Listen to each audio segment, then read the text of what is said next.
민주당이 2차 종합특검 후보에 대북 송금 사건 당시 쌍방울 김성태 전 회장 변호를 맡았던 인사를 추천한 걸 두고 당 안팎의 파장이 커지고 있습니다. 정청래 대표는 인사 검증 실패라고 사과했지만 조국 혁신당과 합당 논란으로 불거진 당내 갈등은 확전 양상입니다.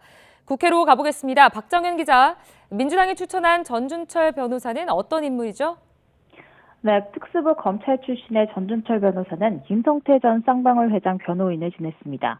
김성태 전 회장은 대북 송금 사건에서 이 대통령에게 불리한 진술을 하고 연어 술파티 등으로 이화영 전 부지사도 회유했다는 의심을 받는 인물입니다.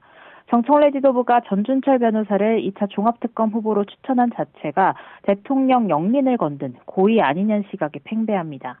친명계는 전 변호사를 추천한 이성윤 최고위원과 정청래 대표를 비판하고 있는데요. 이 대통령의 대장동 변호인 출신 이건태 의원은 오전 긴급회견에서 이 대통령에 대한 배신이자 민주당 당론의 명백한 반역이라며 이성윤 최고위원 사퇴와 감찰을 요구했습니다.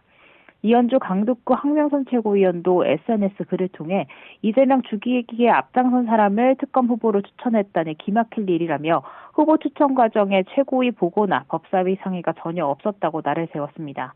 정청래 대표는 사과 뜻을 전했습니다. 당의 인사검증 실패로 대통령께 누를 끼쳐 죄송하다며 향후 후보자 추천 경로 다양화, 심사분리 등 절차 보완에도 노력하겠다 밝혔다고 박수현 수석대변인이 전했습니다. 이성윤 최고위원도 불필요한 논란이 일어난 건 전적으로 본인 책임이라면서도 전 변호사는 김건희 주가 조작 사건과 한동훈 채널A 사건 등에 관여했다는 이유로 윤석열 정권에서 탄압받은 소신 있고 유능한 검사라고 강조했습니다. 결국 2차 특검엔 전 변호사 대신 조국혁신당 추천의 권창룡 변호사가 임명된 가운데 청와대는 내부적으로 불편한 기류지만 공개 입장 없이 상황을 주시하고 있습니다. 민주당은 조국 혁신당과 합당 문제로 가뜩이나 어수선한데 새 전선이 생긴 셈이죠. 이런 가운데 조국 대표가 최후 통첩을 날렸다고요? 네, 조국 대표는 오전 기자회견에서 설 연휴 시작 전인 오는 13일까지 민주당 공식 입장을 내지 않는다면 합당은 없다고 못 박았습니다. 애초 합당을 제안한 건 민주당인데 정작 내부 권력 투쟁에만 골몰하고 있다면서 우당인 혁신당에 대한 모욕과 비방은 통합에 심각한 장애물이라고 경고했습니다. 또 한간의 밀약설은 전혀 사실이 아니라고 재차 단호히 일축했습니다.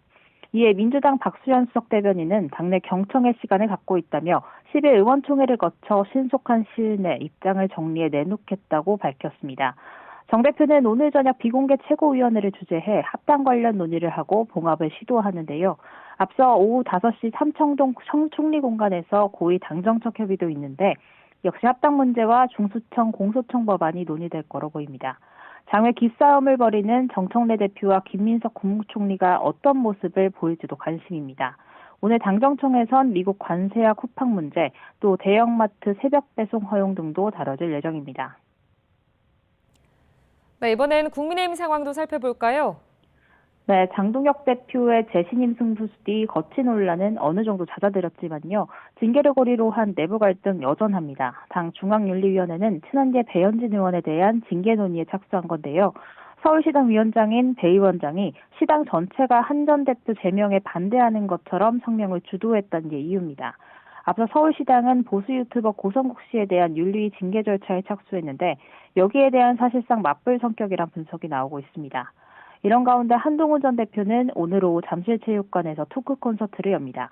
국민의힘에서 제명된 지 열흘만 공개 일정인데 6월 지방선거에서의 역할 등 향후 정치 행보를 밝힐지 주목됩니다. 행사에 친한계 인사들이 대거 집결하면서 세를 과시할 거로 보입니다. 지금까지 국회에서 전해드렸습니다.